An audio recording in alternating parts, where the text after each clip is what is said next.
नमस्कार, मैं दीपक शर्मा और मेरे यूट्यूब मंच पर आपका स्वागत है। दोस्तों, कोई बड़े दिल वाला इंसान अपने सर का ताज किसी दूसरे को पहनाने जा रहा हो और ताज पहनाने से पहले उस आदमी की नीयत में खोट सामने आ जाए तो भले ही थोड़ा बहुत अपमान हो, ये स्थिति ज़्यादा बेहतर है। और इसीलिए जो लोग, खासकर गोदी मीडिया के संपादक, एंकर, जो आजकल ये कह रहे हैं कि राहुल गांधी गहलोत से, राजस्थान क्राइसिस से गच्चा खा गए, मेरा मानना है राहुल गांधी गच्चा नहीं खाए, राहुल गांधी बच गए। जी हाँ, बच गए। आप कल्पना करिए कि ये भारत जोड़ो यात्रा शबाब पर होती, कर्नाटक लांघ कर, महाराष्ट्र लांघ कर, दिल्ली लांघ कर जब ये राजस्थान में प्रवेश कर रही होती ये यात्रा, और उस वक्त ये राजस्थान की गद्दारी, ये जयपुर में जो ये कुर्सी का झगड़ा है, ये सामने आता, तो आप सोचिए उस वक्त कांग्रेस अर्श से फर्श पर आ जाती और एक बीजेपी को एक ऐसी अपॉर्चुनिटी मिलती 3-4 महीने बाद, जिसकी फिर भरपाई 2024 तक मुमकिन नहीं थी। तो कहीं ना कहीं ईश्वर जो करता है सही करता है। अब आपको इस रिपोर्ट का बेसब्री से इंतजार होगा, क्योंकि ये सच्ची रिपोर्ट है, सच्चाई बताती है गोदी मीडिया से अलग हटकर कि वाकई कांग्रेस में क्या होने जा रहा है। और मैं बहुत कोशिश करके, बहुत मेहनत करके कोई ना कोई बेखौफ पत्रकार आपके सामने लाता हूं जिसको जमीनी हकीकत पता हो कांग्रेस की। कल वानखेड़े साहब को सुना था, आज विनोद अग्निहोत्री। और विनोद अग्निहोत्री भी वो शख्स हैं, वो शख्सियत हैं जो पिछले 30 सालों से कांग्रेस को बड़ी बखूबी कवर कर रहे हैं। और ये मुझे लगता है एक ऐसे वाहिद पत्रकार हैं जो राहुल गांधी को भी जानते हैं, प्रियंका गांधी को भी जानते हैं, सोनिया गांधी को भी जानते हैं, अशोक गहलोत और सचिन पायलट उनको भी भीतर से जानते हैं, उनकी दुखती रग भी समझते हैं, उनके जहन को भी समझते हैं। ये कुछ खुलासे करेंगे, लेकिन उससे पहले एक्सरे रिपोर्ट देख लेते हैं। जी हाँ, एक्सरे देखना बहुत ज़रूरी है इन दो लोगों के दिल का, इनके जहन का, इनकी सोच का। अब मेरे पास अशोक गहलोत साहब का और सचिन पायलट, इनके मेरे पास कई इंटरव्यूज़ हैं और अगर मैं दिखाऊं तो घंटा भर लग जाएगा। उस इंटरव्यू में ये दोनों लोग बयान दे रहे हैं और कह रहे हैं कि लोकतंत्र बचाने के लिए हम कुछ भी कर सकते हैं, कोई भी कुर्बानी दे सकते हैं, और कांग्रेस के लिए हम अपनी जान दे सकते हैं। ये बात गहलोत साहब ने भी कही, ये बात सचिन पायलट, जी हाँ, youth leader of the Congress Sachin Pilot भी कई बार ये बात कह चुके हैं। मैं उनके पास्ट में नहीं जा रहा हूँ, जब वो बीजेपी के साथ मिलकर बगावत कर रहे थे, मैं उस पर नहीं जा रहा हूँ, लेकिन दोनों लोगों ने कहा हम जान दे सकते हैं कांग्रेस के लिए। और आज मेरी बात हो रही थी कांग्रेस के एक बड़े नेता से, ऑफ द रिकॉर्ड बातचीत थी इसलिए मैं उनका नाम नहीं ले सकता, लेकिन उन्होंने बड़ी अच्छी बात कही।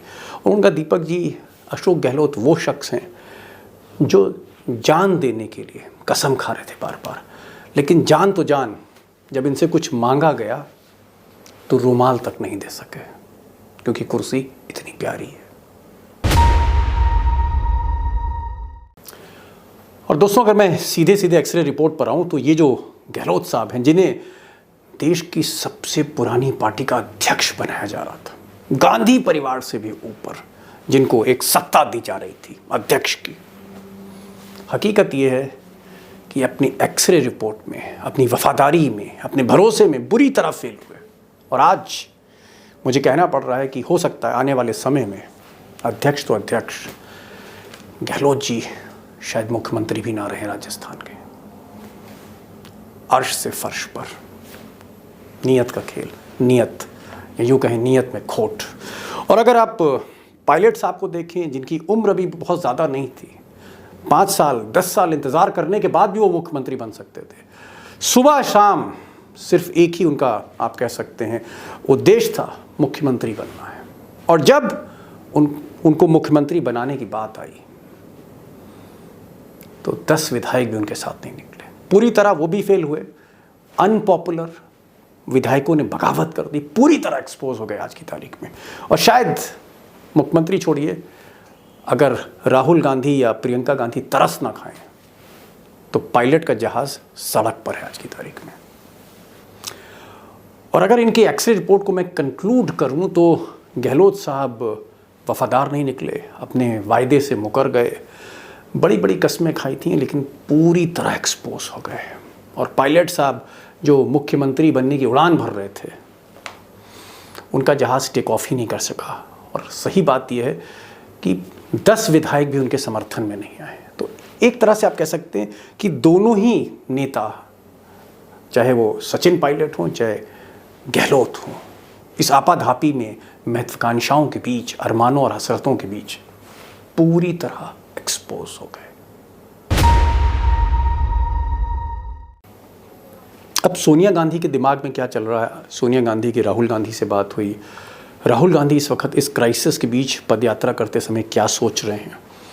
जो सीनियर लीडर्स हैं इस वक्त, आप कह सकते हैं जो सलाहकार हैं गांधी परिवार के, उनके जहन में क्या है कि अब रिप्लेसमेंट क्या होगा, कौन जगह लेगा अध्यक्ष की, और राजस्थान में जो आग लगी है, जो क्राइसिस है, इसको कैसे बुझाने की कोशिश हो रही है। अंदर के बहुत से खुलासे होंगे और विनोद अग्निहोत्री साहब ही करेंगे वो। लेकिन उससे पहले एक बात मैं और रखना चाहता हूँ, सिर्फ 1 मिनट आपका लूँगा। बात सिर्फ गहलोत की नहीं है, क्योंकि गहलोत एक छत्रप नेता निकले। वो राजस्थान की मलाई खाने में उनकी ज़्यादा दिलचस्पी थी, बजाय बनस्पत कांग्रेस का अध्यक्ष बनकर वो कांटों का ताज पहनना और कांग्रेस को आगे ले जाना, 2024 में मोदी से टकराना।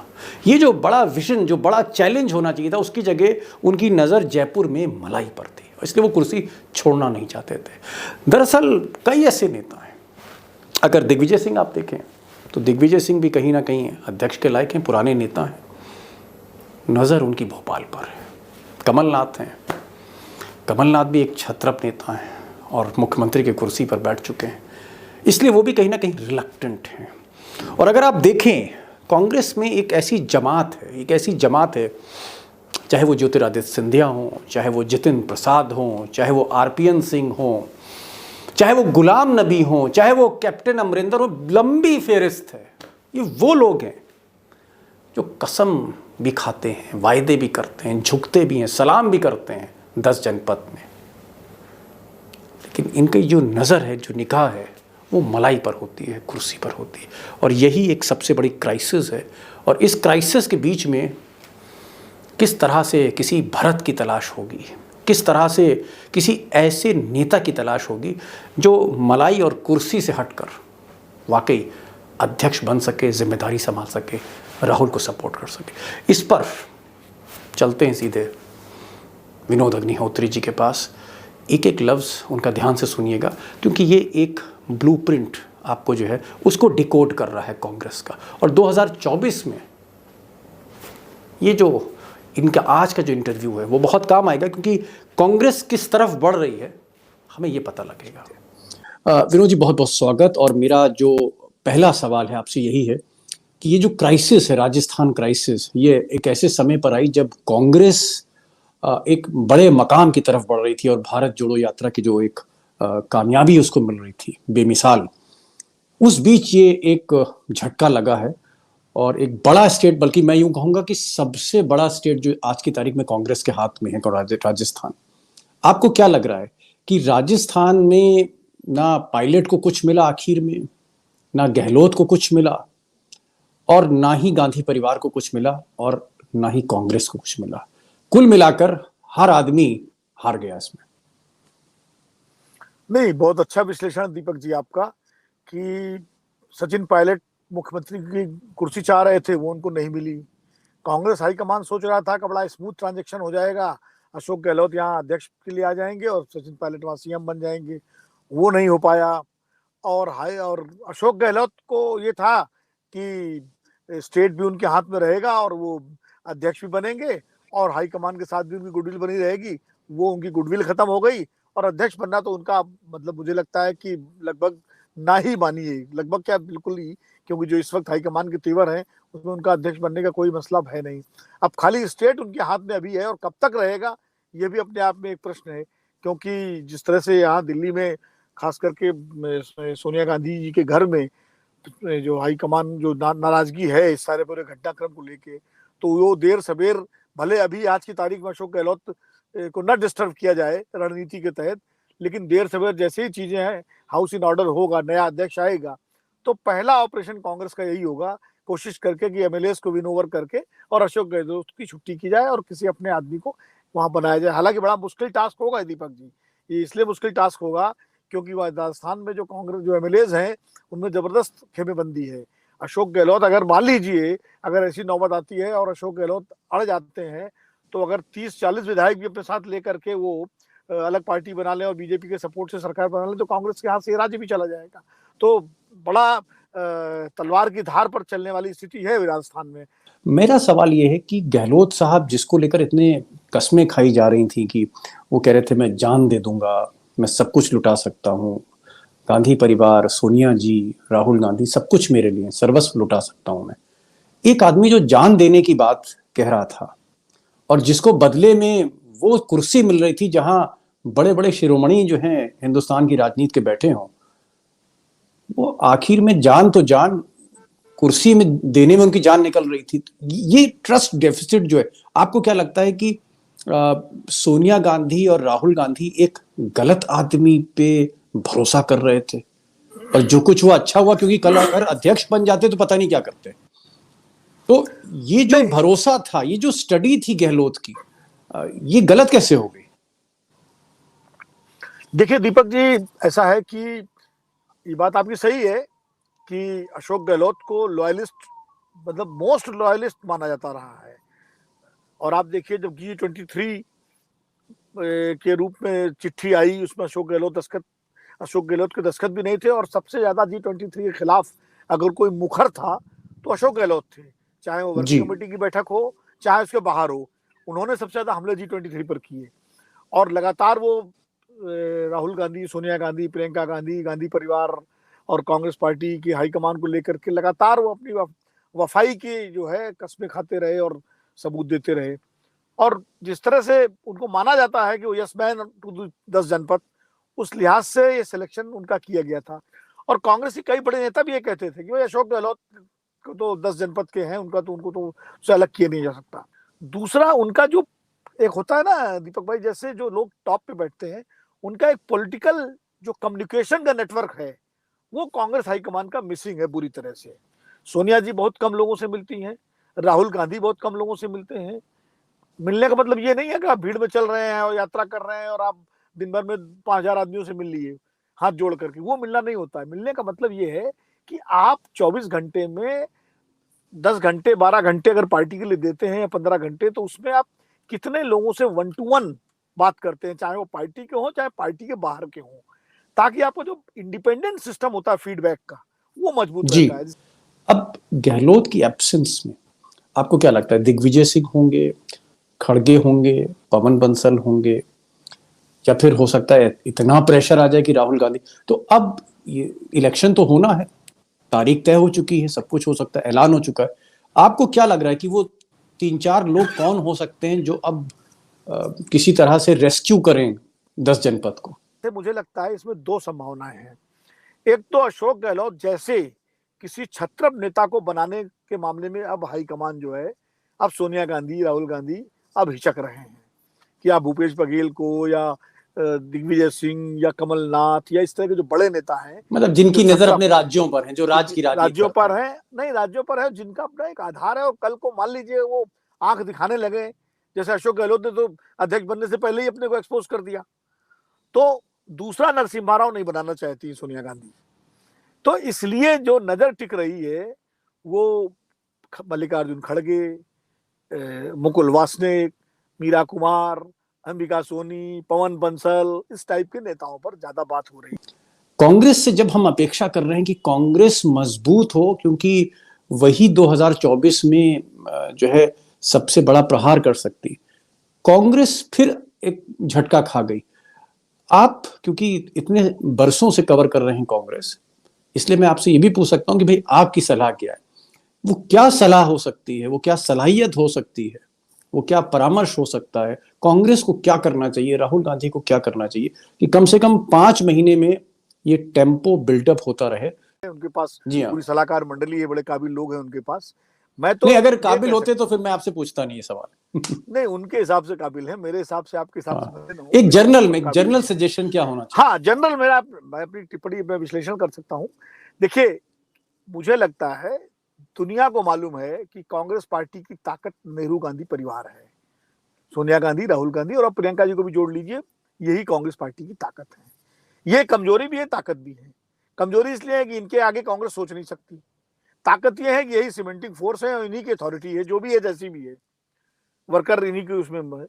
तो इस नैरेटिव के चक्कर में न पड़ करके जो बार बार बीजेपी या नॉन कांग्रेस पार्टीज या इंटेलिजेंसिया में आता है कि साहब why Gandhi Congress dependent on the Gandhis और there should be leadership outside the Gandhis, dynasty rule. इस डायनेस्टी रूल, इस चक्कर में न पड़ के सीधे सीधे राहुल गांधी को जिम्मेदारी लेनी चाहिए थी और उनको अध्यक्षता संभालनी चाहिए थी। और अगर वो करते तो ना आज अशोक गहलोत वाला प्रकरण होता, ना ये सारी दिक्कतें होती और वो अपना पूरी तरह से संभाल रहे होते, भले यात्रा भी कर रहे होते तो कांग्रेस अध्यक्ष की यात्रा होती और तमाम सारी लॉयल्टीज और तमाम सारी जो एलिजेंस है वो उनको समर्पित होती कांग्रेस नेताओं की, कार्यकर्ताओं की, और निर्विवाद रूप से हो जाते। पार्टी कोई भी कुछ कहती रही। आपको क्या लगता है कि ये जो एक पैकेज डील कांग्रेस कर रही थी या कांग्रेस हाईकमान कर रहा था कि एक वफादार मिल जाए अशोक गहलोत के तौर पे, एक बड़ा कद का नेता भी मिल जाए, एक ओबीसी फेस भी मिल जाए, साथ में राजस्थान में जो कुर्सी क्राइसिस है वो भी दूर हो जाए, सचिन पायलट को भी वहां एडजस्ट कर दे, इनको भी यहाँ बुला लें, ये जो एक ही उद्देश्य में कई उद्देश्य छुपे हुए थे, एक तरह का आप कह सकते हैं कि मकसद था अध्यक्ष बनाना, लेकिन उसके पीछे 4-5 मंतव्य छुपे थे, उसकी वजह से ये पूरा का पूरा जो डील थी ये कहीं ना कहीं इसने सबको अपमानित कर दिया। एक देखिए, डील गलत तो थी, चॉइस थी। डील तो थी, लेकिन तरीका गलत था। तरीका इसलिए गलत था कि अशोक गहलोत से बिठा के क्लियर कट बात करनी चाहिए थी कि आपको एक पद रखना है। जब उन्होंने हिच दिखाई शुरू में तो उसी वक्त उनके नाम को छोड़ देना चाहिए था। जैसे आदमी या तो खुशी खुशी तैयार हो जाते, ठीक है, फिर दूसरी, अगर वो तैयार हो जाते कि ठीक है मैं एक पद पे रहूंगा, तो दूसरी बात ये होनी चाहिए थी कि आप जो है ये नहीं तय करेंगे सीएम कौन होगा, सीएम हम तय करेंगे, वो कोई भी हो सकता है, सचिन पायलट भी हो सकते हैं, इसके लिए आपको तैयार होना पड़ेगा। अगर उसमें नानुकुर करते तो भी डील कैंसिल छोड़ कर सकते देते। थे भाई। तो सलीका ये होता है कि अशोक गहलोत अध्यक्ष बन जाते, सचिन पायलट को कन्विंस कर चुके होते आप, फिर उनसे इस्तीफा दिलाते और उन्हीं के नेतृत्व में कि भाई आप ही प्रस्ताव पारित करिए, आप कांग्रेस अध्यक्ष हैं, सचिन पायलट अध्यक्ष होंगे, मुख्यमंत्री होंगे। तो चीजें सलीके से की जानी चाहिए, ये बच्चों की तरह नहीं कि एक को कह दिया हाँ तुम जाके शपथ लेने की तैयारी करो, दूसरे से कहा कि हम तुम इधर आ जाओ, सीएलपी बैठक बुला दी, प्रभारी जी को, इससे चीजें बिगड़ गई थी और बिगड़ गई। अब अग्निहोत्री साहब बहुत सी बातें कह गए और उनकी कुछ नसीहतें भी हैं, हिदायतें भी हैं, आलोचनाएं भी हैं, प्रशंसा भी है, लेकिन इन सब के बीच मुझे लगता है कि आने वाले 72 घंटे या 48 घंटे बहुत अहम हैं, क्योंकि 30 सितंबर से पहले पिक्चर क्लियर हो जाएगी कि कांग्रेस जो हिंदुस्तान की सबसे पुरानी पार्टी है और आज बीजेपी के सामने अगर कोई टक्कर दे सकता है खड़ा होकर तो कांग्रेस ही है। अगर हम विपक्ष की बात कर रहे हैं, 2024 की बात कर रहे हैं, तो बिना कांग्रेस के मजबूती के इस जंग को जीतना नामुमकिन है। इसलिए आने वाले 72 घंटे इंपॉर्टेंट हैं और मेरी कोशिश रहेगी मैं आपको अपडेट करूं, ग्राउंड रिपोर्ट से, किसी एक्सपर्ट से रूबरू कराता रहूं। तो आज बस इतना ही, और आखिर में जो मैं कहता हूं कि सब्सक्राइब करिए इस वीडियो को, शेयर करिए इस वीडियो को, बेल आइकन ज़रूर क्लिक करिएगा, नोटिफिकेशन मिलेगा, और अपने मैसेजेस, अपने कमेंट्स, किस तरह की खबर देखना आप चाहते हैं और मेरी खबरों में क्या कमियां रह गई, क्या खामियां रह गई, उसको भी आप ज़रूर पॉइंट आउट करिए। तो फिर मिलते हैं एक नई वीडियो के साथ। अपडेट करता रहूँगा, डेवलपमेंट बहुत तेज़ी से हो रहे हैं, मेरी कोशिश रहेगी कि आपको मैं अपडेट करता रहूँ। तो आज बस इतना ही, फिर मिलते हैं एक नए वीडियो के साथ। नमस्कार।